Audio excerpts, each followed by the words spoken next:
If you're enjoying haunted UK fiction, please consider supporting the show on Patreon or Ko-fi. Simply search for Haunted UK Podcast.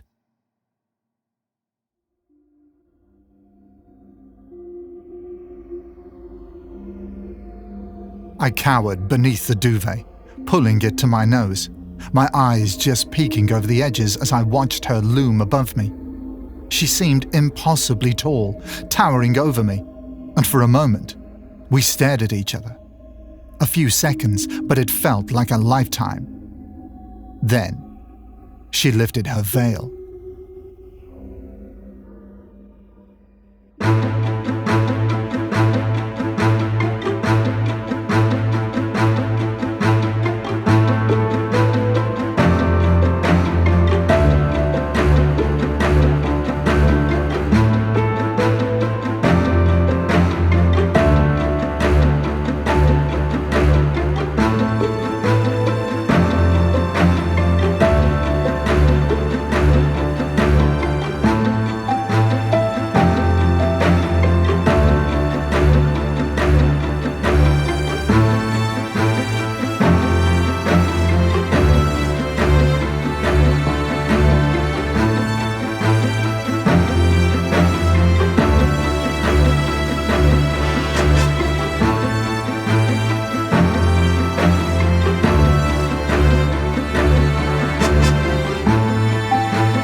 Hello and welcome, dear listeners, to Haunted UK Fiction, a sister podcast to The Haunted UK, which features original flash fiction, short stories and novellas with paranormal themes.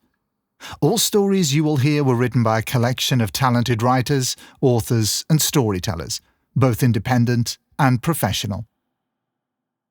In today's episode, we'll be reading The Swaying Woman of Skelton Wharf, which was sent in to us by Max T. Storey, who based his work on his first paranormal experience, which we won't go into in depth to avoid spoilers. The first part of this story is based on his experience, whilst part 2 is based on a mixture of people, places, and life choices from both his past and present. He says he did get closure a few years after the events that inspired this story, as he gained a better understanding of what he'd experienced that night. The Unquiet Journals, written by Max T. Storey, was released last December and features The Swaying Woman of Skelton Wharf extended version and 6 other paranormal stories based in the northeast of England. Each one is inspired by local stories or elements of his life. Max is also currently working on the Spectral Pastures podcast, a show where he'll explore visits to haunted locations and their history. Spectral Pastures is due to come out in early 2026. Get comfortable. Grab a little something to sip on, perhaps cuddle up under a blanket to help offset the chills coming your way. And let's dive into the story. Part 1. My name is Joel. I'm 30 years old now, but what I'm about to tell you first happened to me 20 years ago. I grew up surrounded by the idea of the paranormal. My mother and grandmother both worked as mediums, though it never interested me. In our family, the so-called gift tended to pass to the women, and I always assumed I'd been spared. The house where I grew up was no ordinary home. Built in 1820, it began life as a church and served that purpose until the mid-20th century, when the building was divided into 2 homes. Each half still bore the scars of the division. Even the great circular window at the top was split in 2, so that one half stared down on us and the other on our neighbours. The crypt beneath the building was bricked up long ago, sealed in such a way that no one ever entered again. The question I always asked myself was, why? Why did they seal it up? What are they hiding down there? Or perhaps, what were they keeping down there? I guess I'll never know. The house was situated up a very steep hill, and at the bottom was the River Cumbria, a usually calm, mellow body. However, now and then it would morph into a dark, murderous tomb for its unsuspecting victims. I'd only had 2 real brushes with the paranormal. The first was when I was 9 years old, during a blazing hot summer, the sort of summer you don't get anymore. No phones, no tablets, no social media. We had daylight, imagination, and a stretch of freedom that felt endless. Me and my mates would be out from sunrise till the streetlights came on, mucking about in the river at the bottom of my garden, skimming stones and catching minnows. My best mate Calvin was always the one dragging us into easily avoidable trouble.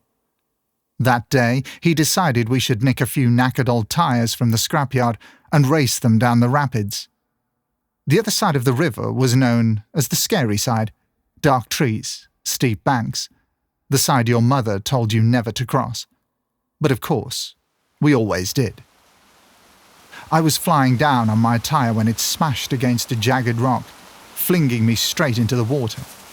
Panic set in, arms thrashing, lungs burning. I tried to keep my head above the current. I just about managed to grab onto the edge of a small strip of land jutting out between both sides of the river. We called it Galleon Isle, shaped like the hull of a ship. I was pulling myself up when I saw him, another boy, out in the water rushing towards me. I didn't know him. I'd never seen his face in my life, and his clothes, they were strange, old-fashioned, like something out of a Dickens novel. The boy was struggling, the river dragging him fast. Without thinking, I grabbed a branch and held it out, yelling at him to grab on. He didn't look at me, not until the last second. Then he turned his head. His eyes locked onto mine just for a second, no more. But in that second, time itself seemed to stop. The roar of the river went quiet. The heat of the sun vanished. And it was just me and him, staring. And then he was gone. I never saw him go under. He was just gone. I screamed, reached, begged the river to give him back. Nothing. I scrambled onto the aisle, running along it, desperate to catch another glimpse. All I could hear was the rush of water and my own breath. Then, rustling in the trees, I turned, heart hammering. It was only Calvin, dragging his tyre, soaked to the skin. I shouted over to him, asking if he'd seen the boy, if he'd seen what had just happened. Calvin just stared back at me, frowning like I'd lost my mind. Then he laughed. Of course he did. Everything was always a joke to him. He never took anything seriously, not even when it was life or death. But his laughter got to me. It made me stop and wonder, had I really seen someone? Or was it just my mind playing tricks while I was scared out of my wits? The more I thought about it, the less sure I was. In the end, we decided to leave it, not talk about it again, and head home for the day. Back then, summers felt never-ending. We would wake to harsh sunlight blazing through the thin curtains, our skins stuck to the mattress after a sweaty, restless night, hot, tired, and already miserable before the day had even begun. But this day was different. I'd fallen asleep quickly. No dreams, no interruptions. Then suddenly I woke to my room filled with a strange light. Not warm and golden like summer, but cold and blue, like the first light of a freezing winter morning. Half asleep and confused, I leaned towards the window to see what time it was. I looked out the window and, just as I made contact, noticed ice starting forming at the bottom of the glass, rapidly climbing to the top in a matter of seconds. The air had turned bitter, sharp enough to sting my lungs. I exhaled, and a pale cloud of breath drifted out, hanging in front of me. Shivering, I pulled the thin duvet tight to my chin. Then from the corner of my eye, I saw it. A flicker. A shadow. Something at the bottom of my bed that shouldn't have been there. Slowly I looked up, and there she was. A Victorian lady dressed head to toe in a long black morning gown. A heavy black veil covering her face. I couldn't see any features, not even the outline of her skin. My heart stopped dead.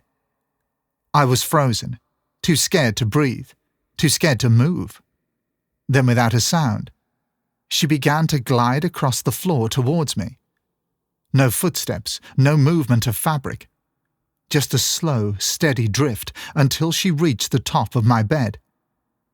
I cowered beneath the duvet, pulling it up to my nose, my eyes just peeking over the edge as I watched her loom above me.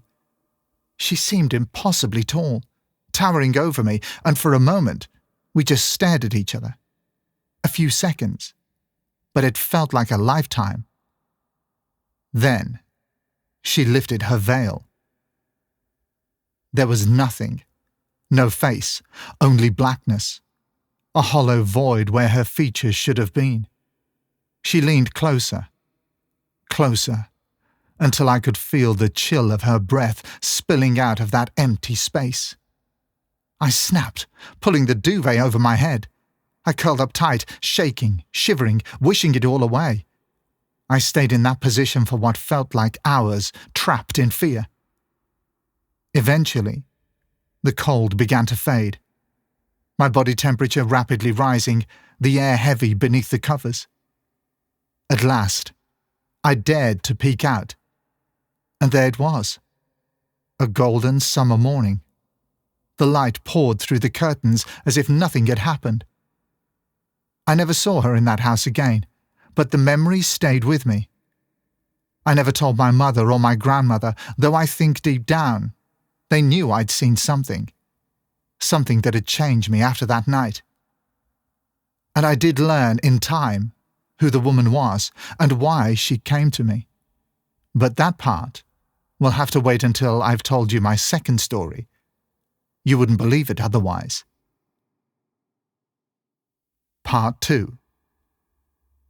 Looking back, I'd say I had a happy childhood. Of course, I made mistakes, most of them thanks to following my friend Calvin into situations I should never have been part of. We were thick as thieves for years, but eventually we fell out. And truthfully, it was for the best. I cramped his style. He held me back, and together we'd become toxic. I wasted far too many of my teenage years trailing after him instead of studying or thinking about the future.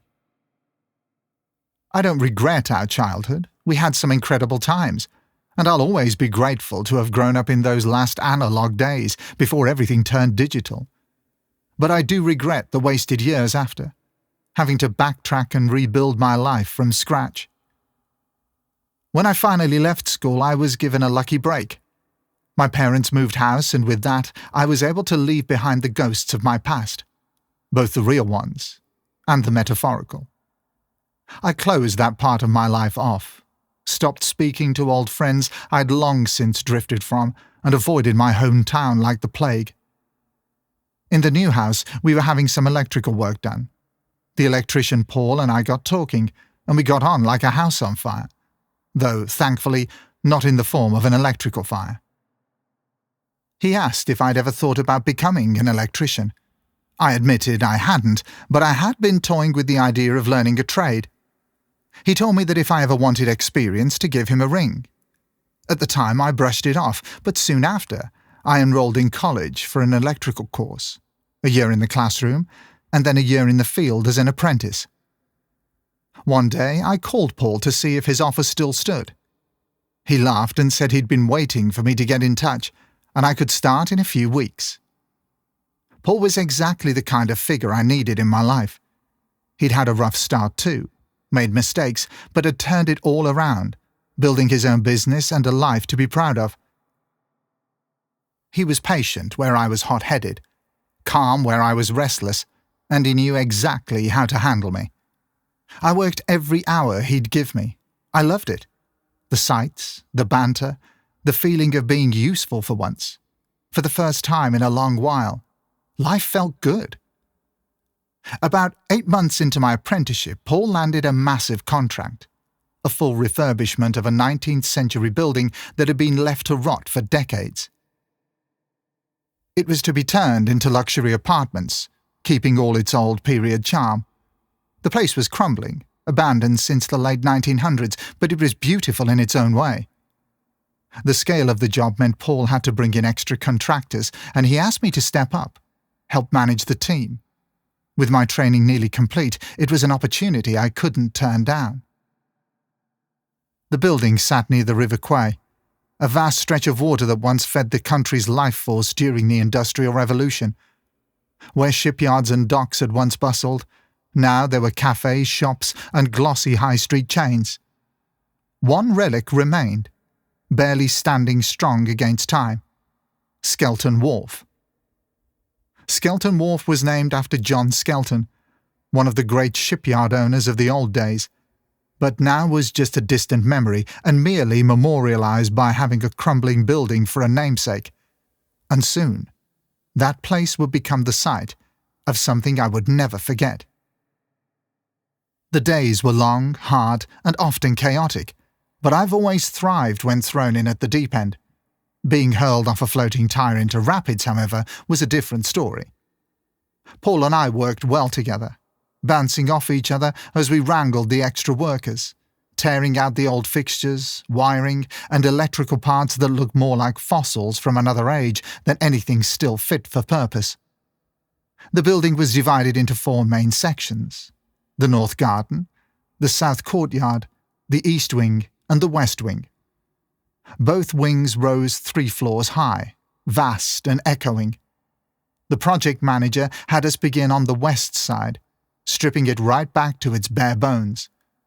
The idea was to complete one side at a time, gut it, repair it, and rebuild it, so the developer could start showing off the first finished apartments and stirring up interest before the rest of the work was done.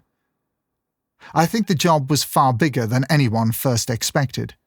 The place was riddled with damage and rot, like the whole building had been thrown together wrong from the start. Nothing lined up, nothing was solid, and almost everything needed pulling apart and fixing properly. Inside, the house felt odd. By day it buzzed with workers, the crash of tools and the chatter and banter echoing through the halls. It almost seemed alive, a good place to be. But when the evening came, and the noise died down, the mood shifted. The air grew heavier, the silence sharper. It was no longer welcoming, it was eerie, unsettling, like the walls themselves were holding their breath.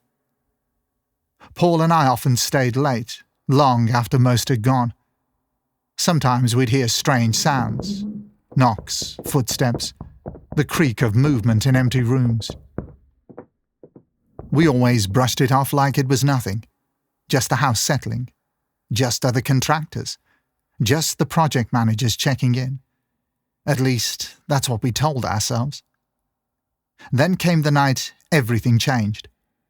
Paul and I were working late again when his wife rang.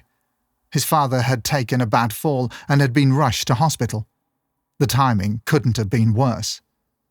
We were already against the tight deadline, and Paul was trying to push through the work as quickly as possible. But the harder he rushed, the more mistakes he made. His temper flared, his patience thinning. I told him to go. His family needed him more than the job did. I promised I'd stay on, work later, and make sure it was finished. He always backed me up. It was only right I did the same for him. He didn't like the idea, not one bit, but there was no other option. He knew I could handle it. Before he left, he made me promise if anything at all went wrong, I was to call him straight away. I agreed. And then he was gone, vanishing into the night, leaving me alone inside that vast, empty house. I worked on for a couple more hours without a single problem. The job was going smoothly, and I was certain we'd meet the deadline. Then, without warning, it happened. A scream. Not human, not animal. Something in between. It tore through the silence, raw and unearthly, echoing from somewhere deep in the building. My stomach dropped. That wasn't the building settling. That wasn't another contractor. Heart pounding, I grabbed the nearest thing I could find, a heavy wrench from a contractor's toolkit, and switched on my torch.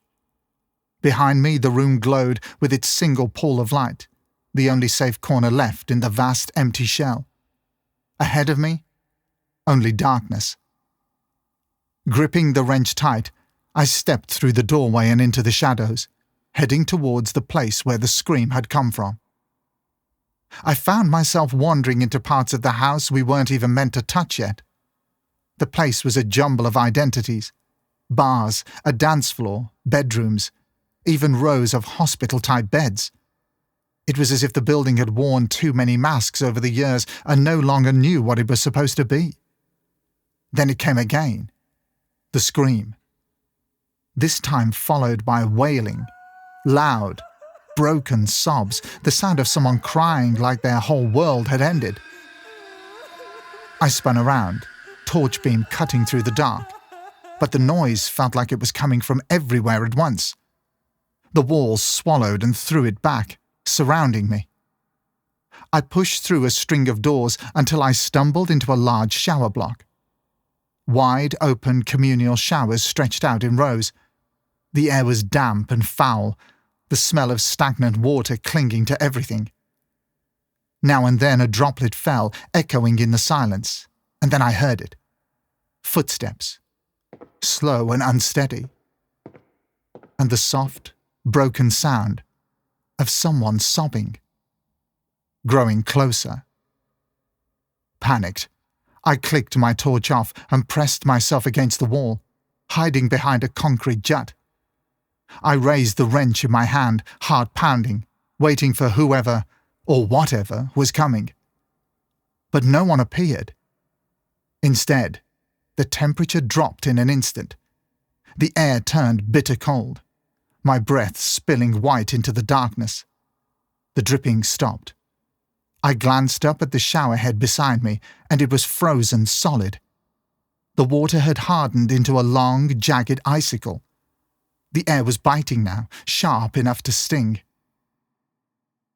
Then I heard it. Heavy breathing. From the corner of my eye, a cloud of breath drifted past the wall I was pressed against, as if someone unseen was standing right there, exhaling into the darkness. I'd seen this before. The hairs on my neck stood up, goosebumps racing across my arms. I clutched the wrench, held my breath, and spun around the corner ready to strike. Nothing. And then, drip, drip, drip. The shower started again, as if nothing had ever changed. My fight or flight kicked in, and I bolted from the shower block straight into a long, dark corridor. My torch cut a thin line through the black, shaking in my hand. Then, without warning, it began to flicker. I smacked it, desperate for it to hold, but it only stuttered more. That's when I saw her. At the far end of the corridor stood the outline of a woman. She was dressed in an old-fashioned white conservative gown, stiff and severe, like it belonged to another century. The torch flickered. She vanished. The beam steadied for a second, and she was there again, closer now.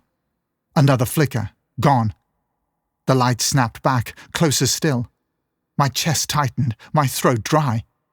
Each time the torch stuttered, she would disappear into the dark, only to return a few steps nearer when the beam flared again. Flicker, gone. Flicker, closer. Flicker, closer still. The gap between us closed until at last, she was only feet away. She had no face, just like the figure in my bedroom all those years ago. Terror surged through me. I hurled the torch straight at the apparition, spun on my heels, and sprinted in the opposite direction. My only thought was escape. The nearest exit led through the south courtyard. I slammed into the great wooden door, rattling the lock with everything I had. I yanked and rived, panic setting in, until the door finally gave way and swung open. I burst into the courtyard, slamming the heavy door behind me. The air outside hit me like a wave. Damp, wild, overgrown. The courtyard stretched out vast and decaying, the weeds swallowing the stone, the clock tower at its centre half collapsed and broken. I staggered forward, gasping for breath, telling myself I was safe now, free. Then it began.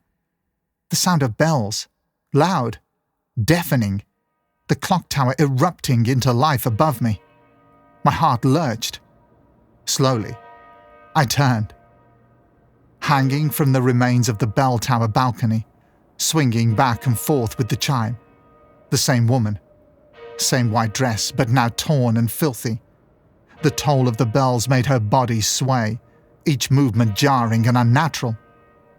I looked up at her face and wished I hadn't. It was gaunt, hollow, the skin grey and lifeless, eyes sunken deep into their sockets. Dead eyes, eyes that had seen too much. She looked like someone who'd lived through hell itself before the rope finally claimed her. It was the most horrifying sight I had ever seen. I couldn't take it. My stomach turned and I doubled over, vomiting onto the stone floor. The bells crashed above me, deafening, relentless. I clamped my hands over my ears, desperate to block it out. And then, silence. Shaking, I wiped my mouth and forced myself to stand. Slowly I turned back to the tower. Nothing. Just the broken structure looming in the darkness. No body, no rope. Nothing at all. That was it for me. I wasn't waiting to see what came next. I dropped everything and bolted, desperate to get as far away from that place as I could. It took a lot of convincing from Paul to get me back into that house, and even then, it was only ever in daylight, and never on my own. Not ever again. The sooner we finished that job, the better. In time, the whole place was transformed. The shower block ripped out, the old hospital wing turned into apartments, and the building itself given a fresh lease of life. On the surface, it was brand new. But for me, I knew what still lingered in its bones. I was badly shaken by what I'd seen. My mind kept circling the same question. Was there a connection between these two women? The faceless figure at the end of my bed as a child, and the woman in white I saw at 18. Surely not. Surely it couldn't be the same presence. But the thought wouldn't leave me. For weeks afterwards I barely slept, lying awake, half expecting her to appear again at any moment. The fear began to eat away at me, creeping into everything I did. It was consuming my life. I realized I couldn't carry on like that. I had to know the truth. I went to the local library and started digging through the archives, searching for anything linked to a boy lost in the River Cumbria. There were plenty of reports. Kids caught in flash floods and being rescued, a group of soldiers who drowned during a training exercise. And then I found it. Arthur Smith, a young boy who slipped away from his mother, Elizabeth, to play by his favourite spot on the riverbank. He lost his footing, slid into the rapids, and was pulled under. He never stood a chance. His body was taken to the crypt of a nearby church to be laid out before burial. That church was none other than my childhood home. Elizabeth Smith was shattered by the loss. She refused to leave her son's side, weeping over him for an entire day and night. She kissed him goodbye, desperately hoping that love alone could bring him back. Her husband, Thomas Smith, mourned their son as well, but unlike Elizabeth, he could not live inside grief forever. Neglected and shut out by his wife's sorrow, he found comfort in the arms of her younger sister, Annabel. In time, he left Elizabeth for her. The years that followed were brutal for Elizabeth. She suffered breakdown after breakdown, slipping in and out of homelessness before finally being committed to Skelton Wharf Asylum. There she endured the worst of so-called treatments. Torture disguised as medicine, cruel experiments carried out in the name of science. After years of this torment, the doctors prepared her for a lobotomy, but Elizabeth never let it come to that. On the 10th anniversary of Arthur's death, she found her way out.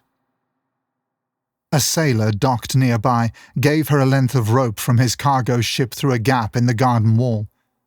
That night, she climbed the bell tower balcony of Skelton Wharf and threw herself from it.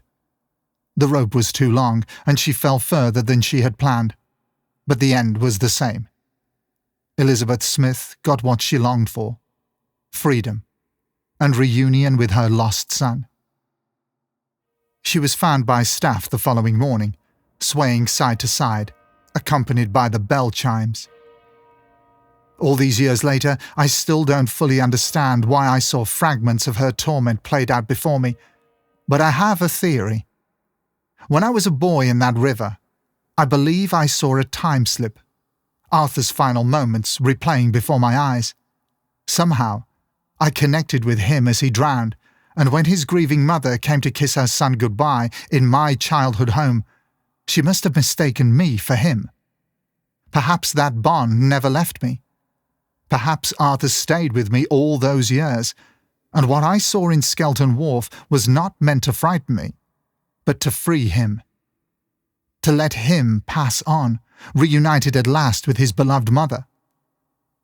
I've never believed in fate, but I do believe I was meant to be there, to witness it, to carry their story long enough to see it come full circle. But I will say this: I would never want to experience anything like it again, and I wouldn't wish it upon anyone else. I always thought my family's gift skipped me, but maybe I inherited a different skill: to reunite lost souls. Some stories don't belong in the past. Some stories bleed through until someone is forced to bear witness.